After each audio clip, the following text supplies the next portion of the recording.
attirer sur à quoi vous pensez le plus. N'a-t-on pas dit que ton père s'appelle El Shaddai? C'est ce que ça signifie El Shaddai, le Dieu est très haut. Dieu est tout haut pour que tu sois très bas. C'est pourquoi Dieu te prendra toujours des bas-fonds pour te conduire au plafond. Vous savez quoi? Tu es fils à papa. Vous savez ce qui est intéressant dans cette marche chrétienne? Notre père, il n'est pas de la terre, il est des cieux.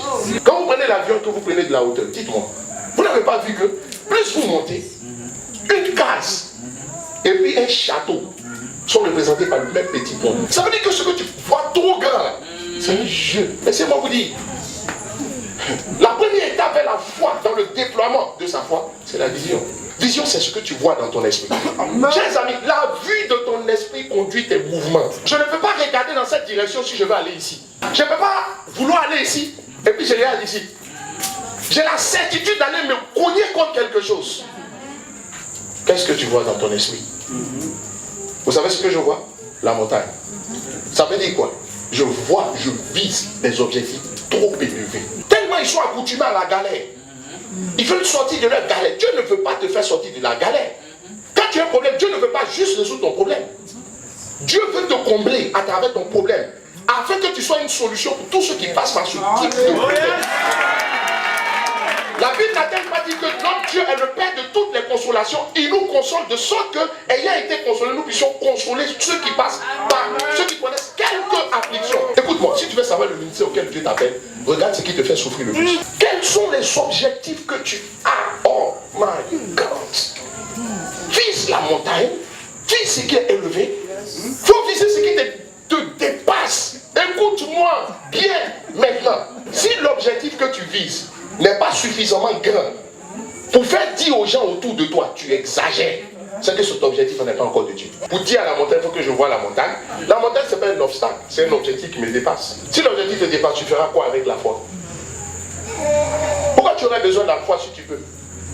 Avez-vous déjà vu une seule personne dans la vie qui a été appelée par Dieu? Ce que Dieu lui demande de faire, c'est quelque chose qui est à sa hauteur. Eux tous se sont sentis un peu comme en infériorité ou bien incapables de pouvoir faire ce que Dieu leur demande. Mais pourquoi Dieu donc prend plaisir à demander aux gens ce qui les dépasse? C'est un état d'esprit que Dieu veut créer en nous.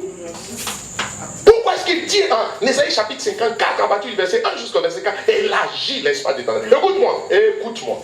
Le vase que Dieu remplit, c'est celui que tu lui envoies. Vous n'avez pas remarqué que la veuve du prophète saint, mais qu'elle finit dans la galère. Tu peux être saint et puis tu finis dans la galère. Tout le monde savait qu'ils souffraient sous Ponce Pilate. Vous n'avez pas remarqué qu'ils n'ont plus été capables d'amener les vases. Les vases, ce n'est pas Dieu qui te les donne, c'est toi qui envoies.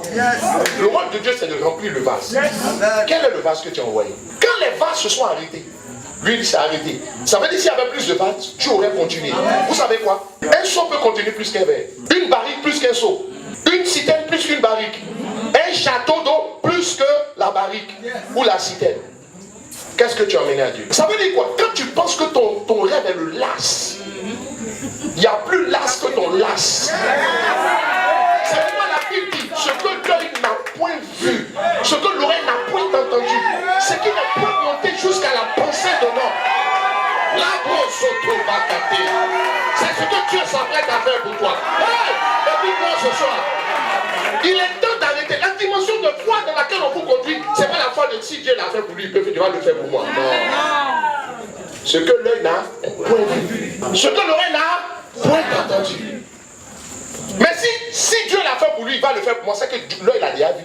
Mais vous savez simplement, l'objectif est très élevé. Mais moi j'aime Dieu parce qu'il dit en Romains chapitre 2 au verset 17. En effet, cet évangile nous révèle en quoi consiste la justice de Dieu. Ceux qui croient, il les déclare justes, d'une justice qui vient de la foi et reçue par la foi. Une justice qui vient de la foi et reçue par la foi. Regarde ce que la version en anglais dit. La version en anglais dit autre chose. Elle parle de from faith to faith. Ça veut dire de la foi à la foi. De la façon dont on dit de gloire en gloire, ici on dit de la foi à la foi. De quoi il s'agit? Ton objectif est très grand, mais il faut savoir que Dieu va le fractionner en sous-objectifs, de sorte que dans la grandeur de ton objectif, année après année, mois après mois, Dieu va les disposer d'une certaine façon pour que ça se réalise. Quelqu'un va te dire tu exagères, il faut lui dire ça se fait de la foi à la foi. Ça veut dire quoi? From faith to faith. Ça veut dire quoi? Je te donne la vision globale. Dieu ne raisonne pas par rapport à l'élément. Il voit l'élément dans l'ensemble. Dieu raisonne à partir de l'ensemble. Il vient à l'élément. Il ne quitte pas l'élément pour aller à l'ensemble. Qu'est-ce que je suis en train de dire?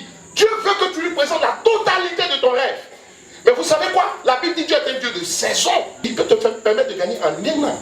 Ou bien en un mois. Ce que tu as visé en 10 ans. La foi est une affaire de conviction. Do you know the schedule of God? Tu connais son programme? Tu te frises pourquoi? Quand l'année a commencé, il t'a dit qu'il allait faire ça pour cette année. Mais tu sais qu'il va faire. Et tu t'es battu, tu t'es disposé pour qu'il le fasse cette année. S'il n'a pas fait, gloire à Dieu, tu dis Seigneur, c'est pour l'année prochaine. Ah. Ça veut dire quoi? Ça veut dire que chaque année tu vis bien. Quel que soit ce qui n'arrive pas, tu es tranquille. On ne juge pas une œuvre d'art avant sa fin. Lorsqu'on construit un bâtiment, remarquez bien, on prend des toiles pour couvrir pour que tu ne vois pas qu'est-ce qui se passe dedans. Donc quand les gens regardent ta vie, on dit depuis là, tu n'avances pas. Mais ce qu'ils oublient, c'est que ce qu'ils te voient de toi, et puis ils disent depuis là, c'est le caoutchouc qu'on a mis pour qu'on voit passer.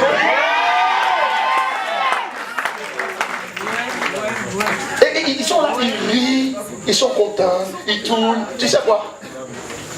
C'est ce qui est derrière le caoutchouc là. C'est ce qui est derrière la palissade là. C'est ce qui est derrière les tôles là. C'est ce qui compte.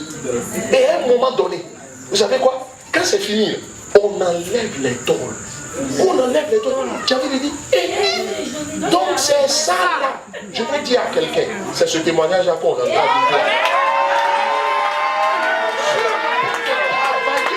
Positionner dans des sphères qui vont. Regarde, écoute-moi, la dimension où tu es arrivé, Dieu ne peut pas juste te donner un témoignage. C'est toi-même qui vas devenir le témoignage. La Bible dit ceci, en 1 Pierre chapitre 2, verset 9. Vous, au contraire, vous êtes une race élue, un sacerdoce royal, un peuple acquis. Vous savez ce qui me plaît dans ce passage? Vous, au contraire, ça veut dire que tu es en train de nous comparer à quelqu'un d'autre. Ça veut dire qu'on marche sur le même sol, mais on n'a pas le même sort. Il dit vous, au contraire. Ça veut dire que tu es une race à part. Et la Bible va continuer dans les versions en anglais. La King James traduit ce passage en disant you are special people. Pendant que la lui seconde dit que vous êtes des personnes, sacerdoce royal, tout ça, ça signifie quelque chose, c'est important. Sacerdoce royal, peuple acquis, peuple racheté, afin d'annoncer les vertus du Seigneur, pour sortir des ténèbres, pour aller dans son admirable lumière. Écoute-moi, Dieu veut te faire sortir de l'ombre. Dieu veut te faire passer de l'anonymat le plus total. Pendant que certaines sont dans une galère désolante, d'autres sont dans une richesse insolente. Quand Dieu dit de prendre des ténèbres pour t'amener à son admirable lumière, c'est qu'il te fait passer de la galère désolante à la richesse insolente. À côté de toi, tu sortiras des ténèbres. Tu apparaîtras à la lumière. Vous n'avez pas remarqué que sur une scène, normalement, quand on doit en concert, dans les vrais endroits, quand la guest star veut sortir, on met le podium dans le noir. Dis à ton voisin, le noir. Le noir. Avant la gloire. Avant la gloire. Comment que ça arrive? Ça veut dire qu'avant la gloire, Dieu met la scène dans le noir. Et c'est là qu'il blague Satan. Quand la scène est dans le noir, Satan ça va chercher la sirène des autres. Ils sont contents, ils sont en train de se pavaner. Vous savez quoi? À un moment donné, quand le temps arrive, le noir qui était là, une petite lumière qui fait un cercle. Et puis la lumière vient d'abord. Tu sens qu'il y a quelque chose qui va se passer. Et vous savez quoi? Quand la lumière vient comme ça, oh, Satan dit non, ça c'est quoi encore? Et puis vous savez, à un moment donné, la caisse vient bien rentre de là-dedans. Laissez-moi vous dire, la Bible dit que quand Jésus est ressuscité, les disciples sont venus, il a parlé à ses disciples. Et puis Jésus va dire, allez dire à mes disciples et à Pierre. Ça veut dire quoi? Ils ont enlevé Pierre de l'affaire. À cause de ce que Pierre avait fait. Jésus dit, allez dire à mes disciples et à Pierre. Je suis venu dire quelque chose à quelqu'un. Là où on ne t'y attend pas, c'est là-bas qu'on va te trouver. Là où on ne t'a pas programmé, c'est là-bas qu'on va te trouver. Ce que tu n'as pas compris, Dieu t'a plongé dans le noir pour cacher ce qu'il est en train de faire. Pour que des attaques inutiles ne viennent pas sur toi. Il t'a regardé, tu as trop combattu. Le Seigneur ne dit jamais qu'il a bon goût. Mais j'ai vu que tous les hommes autour de vous cherchent des gens qui vont acclamer. Mais c'est bizarre. Beaucoup ne pensent pas que c'est eux qu'on peut acclamer. Beaucoup cherchent des gens de qui ils vont s'inspirer. Très peu ont compris que Dieu dit tu prêteras aux nations. C'est pas une affaire d'argent. Ça veut dire quoi? Tu seras le modèle sur lequel tout le monde va moquer. C'est chez toi qu'on viendra s'inspirer. C'est ça, prêter aux nations. Tu deviens la source d'inspiration des autres. Quand ils ont envie de faire quelque chose, tu deviens le point de référence. Beaucoup pensent à ces choses en pensant aux autres. Mais ça peut être toi. Et je te dis, ça peut être toi. Vous savez quoi? Ce que vous ne croyez pas pour vous-même, Dieu ne peut pas le faire pour vous. Ce que vous n'avez pas admis ou conçu pour vous-même, Dieu ne peut pas le faire pour vous. Quand l'ange vient, l'ange s'assure que Marie accepte ce que Dieu veut faire d'abord avant de la dire. Je me suis dit, mais ange, viens, dis ce que tu as dit et puis laisse Marie et puis va. Mais pourquoi est-ce qu'il prend son temps pour parler? Et puis quand il dit, je suis la servante du Seigneur, qu'il me soit fait selon ta volonté. Vous savez quoi? On dit à cet instant, l'ange se retira. Ça veut dire quoi? Dieu veut que tu sois d'accord avec lui sur ce qu'il veut faire dans ta vie. Amen. Si tu n'es pas d'accord avec Dieu sur ce que Dieu veut faire de ta vie, Dieu ne peut pas le faire dans ta vie.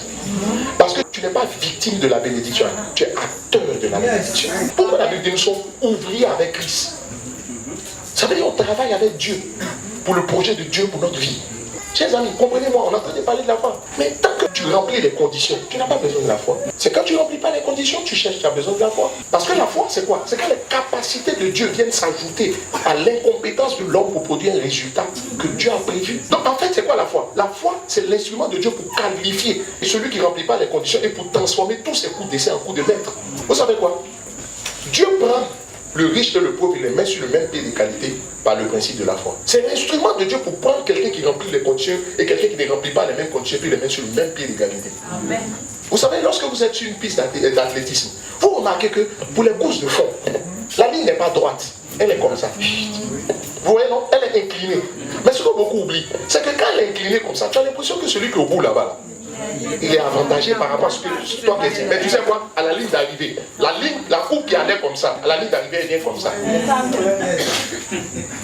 Et à la fin, vous parcourez la même distance. Je dis à quelqu'un, tu n'es pas défavorisé. Arrête de te justifier. Pourquoi Dieu dit à Abraham, le père de la foi, lève les yeux de l'endroit où tu es.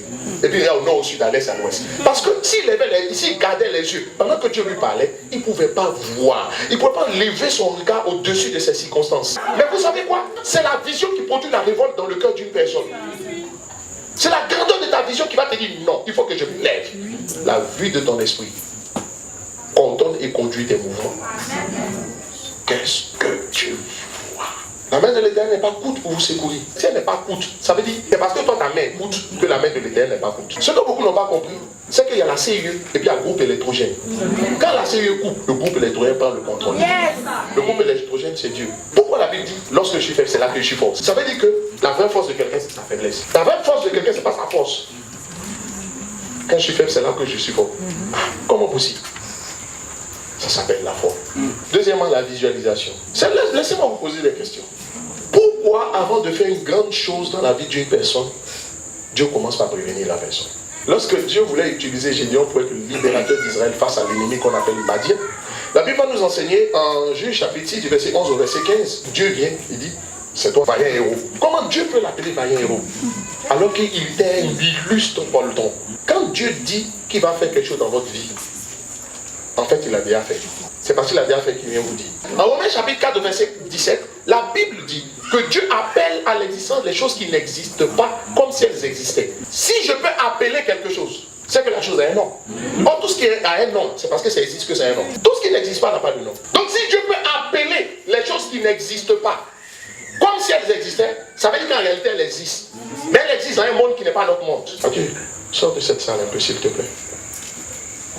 Arthur, est-ce que vous savez que si quelqu'un peut me répondre, ça veut dire qu'il n'est jamais loin? C'est pas que tu n'as pas les clés, mais c'est pas la bonne clé que tu utilises. Beaucoup font le mauvais type de prière. Regardez, comment j'ai fait venir à Dieu? En l'appelant. Ça veut dire que, premièrement, quand je suis conscient que Dieu l'a déjà fait, je ne demande plus, ce n'est plus l'intercession. Je rends grâce à Dieu. Les deux. Ce passage qui dit Dieu appelle les choses à l'existence, les choses qui n'existent pas, comme si elles existaient, ça veut dire quoi? Pour amener les choses qui ne sont pas encore manifestées à se manifester, il faut juste les appeler. Ça veut dire qu'il faut déclarer. Mais genre, tu sais pourquoi on confesse? C'est pour amener à se manifester ce qui existe. As-tu là? C'est pas quand j'ai dit as-tu n'est pas né quand j'ai dit as-tu. As-tu existe déjà. Mais je l'ai amené juste à se présenter. Il faut amener ta bénédiction à se présenter. Lorsqu'on rentre dans le domaine de la foi, c'est l'action de grâce. Et puis la confession, les proclamations qui font la différence. Jésus arrive devant le tombeau de Lazare. Mais frère, tu arrives, voici un mort. Là, quand tu vas venir, tu vas faire quoi? Cascade. On va rentrer d'un combat spirituel. Ça, c'est l'esprit de mort. Et Jésus vient. Et puis Jésus, Lazare. C'est qu'il n'était pas mort. Il dormait. C'est quelqu'un qui dort quand on réveille. Il dit, je m'en vais le réveiller. Ça veut dire que quand Jésus est venu devant le tombeau, il a déjà vu Dieu ressusciter Lazare. Donc il n'est pas venu pour le ressusciter, il est venu pour l'appeler. Enfin, il était mort. Dieu l'a fait passer de la mort au sommeil. Maintenant, comme il dort, il a dû juste l'appeler. Il n'y avait pas la nécessité de combattre. Il vient dire, Père, je te bénis. Jésus arrive lors de la multiplication des pains. Les gens ont faim. On leur dit, oh Père, nous souffrons sous Ponce Pilate. La vie est dure. Oh, donne-nous un peu à manger. Non. Il dit, Père, je te rends grâce parce que tu m'exauces toujours. Et c'est le problème de la foi de beaucoup. Quand on arrive dans le domaine de la foi, frère, l'action de grâce. Pourquoi? Parce que la Bible dit ceci. La Bible dit, si quelqu'un a une foi comme une graine de sénévé, ça veut dire que le principe de la foi, c'est le principe de l'infiniment petit. Si tu sais bénir Dieu pour l'infiniment petit, Dieu va transformer ce infiniment petit.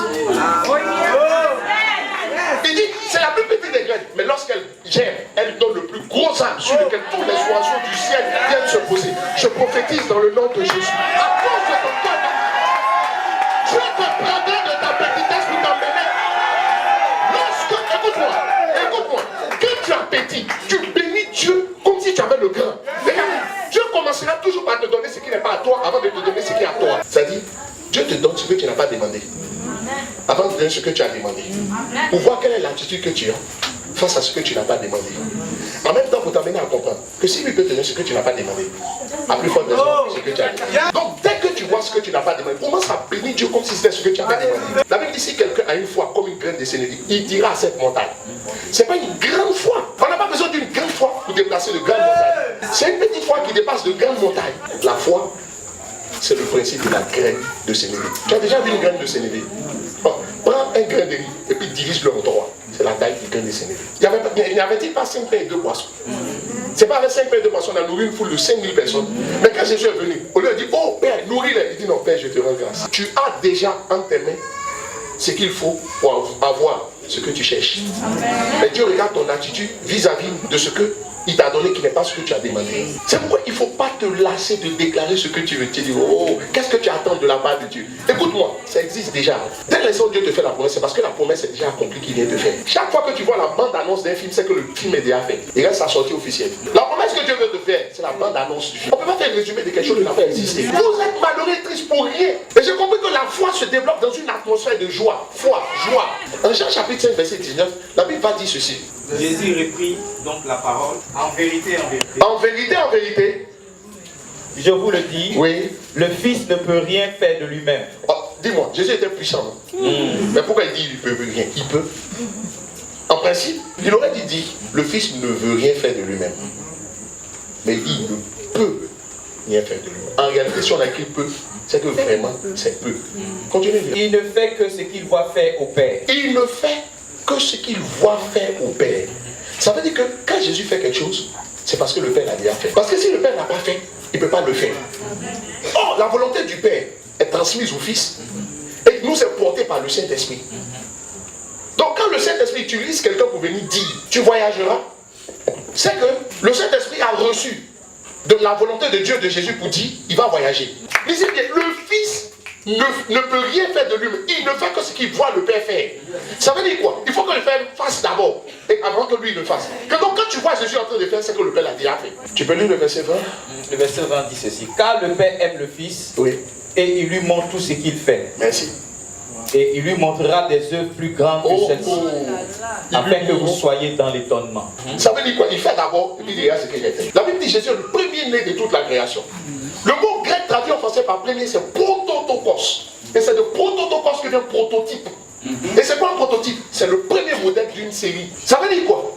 S'il est le premier-né, quand je dis ça c'est mon fils aîné, ça veut dire au moins j'ai un autre enfant. Quand le Père dit Jésus est le premier-né, ça veut dire que Jésus a d'autres frères. Nous sommes les frères. Chaque fois que Dieu vient te dire, par la bouche de ses serviteurs, ou bien par toi-même, tu enfanteras, c'est que en fait, on a déjà vu. Maintenant, pour amener la manifestation, ce qui est déjà fait, on proclame, on déclare dans le nom de Jésus. Vous n'êtes pas dit. Nous vivons dans la défaite alors que Dieu a déjà tout accompli. La puissance de la proclamation. La foi se verbalise. Ça veut dire la foi se traduit par des mots. Quand tu dis que tu as la foi, tu dois confesser ce que tu crois. Mais vous savez quoi? Sans action, il n'y a pas de foi. Ça veut dire quoi? La foi, si tu as confessé sans action, c'est mort. C'est là que vous devez comprendre que ce n'est pas n'importe quelle action qu'on pose. Est-ce que vous savez qu'on ne pêche pas à n'importe quel moment? Jésus a montré ça à Pierre et à ses compagnons. La pêche miraculeuse. Elle a commencé en pêche malheureuse. Elle est finie en pêche miraculeuse. Vous savez quoi? La plupart du temps, la bénédiction de votre vie viendra après l'heureux de votre vie. C'est après l'échec de votre vie que va venir la gloire de votre vie. Parce qu'avec Dieu, il y a toujours un soir avant un matin. Il lui un soir. Il lui un matin. Ça veut dire quoi? Le noir vient, ensuite la gloire vient. Donc quand tu vois le noir commence à danser, ça veut dire que la gloire est à la porte. La gloire n'est jamais aussi forte que quand le noir est opaque. Pierre et ses compagnons n'ont-ils pas péché dans le même lac de Génézareth toute la nuit? Tout le monde sait que c'est la période la plus favorable pour pêcher. Parce que l'eau est calme, les poissons viennent dans la rive, ils sortent des profondeurs. Donc même quand tu jettes ton filet, tu les prends. Ils ont pêché toute la nuit, ils n'ont rien pris. Au moment où ils se sont dit c'est fini, c'est là que Dieu rentre en scène. Vous savez quoi?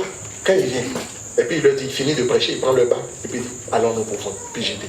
Je vous pose la question, c'était pas la même eau. Yes. Faut dire, ça s'appelle la même eau, mais on ne jette pas son filet n'importe où dans la même eau. Il y a une action qui n'est pas le résultat d'une réflexion. Il dit, sur ta parole. Donc c'est sur ta parole qui a transformé une pêche malheureuse en pêche miraculeuse. Ça veut dire quoi? Dans l'exercice de ta foi, un homme de foi doit être un homme de l'esprit. Parce qu'il doit pouvoir sentir, pas par calcul, mais par inspiration, par révélation, l'action qu'il doit poser. Ça lui dit, Seigneur, je crois, j'ai confessé, j'ai visualisé, mais maintenant, Seigneur, je pose quelle action? Dis-moi, Saint-Esprit. La directive de Dieu, c'est le chemin de Dieu pour résoudre ton problème. Il y a une parole du Seigneur qu'il te faut. Il y a une parole que tu dois entendre du ciel. C'est cette parole-là qui va te dire le comment. Ou le qu'est-ce que. Souvent le quand. Et après le où. Et enfin avec qui? Prenons le père de la foi, Abraham. Dieu lui dit, Abraham attendait un enfant. Or Dieu avait prévu pour lui une multitude de descendants. Une grande vision. Maintenant quand Abraham finit d'avoir la vision, vous savez ce que Dieu va faire? Dieu va lui dire, allons. La nuit il le prend, il dit allons. Regarde le ciel. Et puis compte les étoiles. C'est la visualisation qui a commencé. Il compte les étoiles. Ensuite, il dit allons à la mer. Compte les grains de sable. Voilà. Pour compter, il faut que je regarde. Est-ce que vous savez que Élisabeth, c'était la visualisation du rêve de Marie? Vous n'avez pas remarqué, c'est bizarre. Alors que Dieu dit à Élisabeth, tu vas enfanter. Dans la même période, 6 mois avant, Élisabeth tombe enceinte. Si vous voulez savoir si le temps de quelque chose est arrivé dans votre vie, regardez ce que Dieu fait autour de vous. Si vous voulez savoir dans quelle saison vous êtes, regardez bien les gens qui vous sont proches. Autour de vous, qui ont connu peut-être les mêmes problèmes que vous. Regardez ce que Dieu commence à faire dans leur vie. La plupart du temps, Dieu les fait avant vous. Mais ce qui vient pour vous, il y avait Jean et puis il y avait Jésus. Mais Jésus était plus puissant que Jean. Est-ce que vous savez que ce que l'œil voit, l'esprit le revoit? Et la Bible dit quelque chose d'étrange. On dit l'homme bon dit de bonnes choses du bon trésor de son cœur. Mais l'homme mauvais dit de mauvaises choses du mauvais trésor de son cœur. Tu sais quoi? Chaque fois que tu veux, tu vises quelque chose. Ton esprit, parce que le cœur c'est l'esprit. L'esprit va aller interroger sa base de données. L'esprit de l'homme fonctionne comme un ordinateur. Tout ce que tu viens enregistrer quelque part, en bien comme en mal. L'homme bon dit de bonnes choses du bon trésor de son cœur. L'homme mauvais dit de mauvaises choses du mauvais trésor de son cœur. Je vous pose une question. Pourquoi est-ce que, quand Dieu s'est révélé à Gédéon, Gédéon va dire à Dieu, et c'est la même chose pour la plupart de ceux que Dieu a appelés à faire les grandes choses, je ne suis pas capable. Mais en réalité, Gédéon était originaire de la plus petite famille, de la plus petite tribu d'Israël. Quelqu'un comme ça, tu vas venir lui dire, il va libérer toute une nation. Dès que Dieu lui dit, tu vas libérer toute une nation, tu sais ce qui va se passer? Son esprit va aller interroger sa base de données. Or, la base de données de l'esprit de quelqu'un, d'un homme, ça s'appelle le subconscient.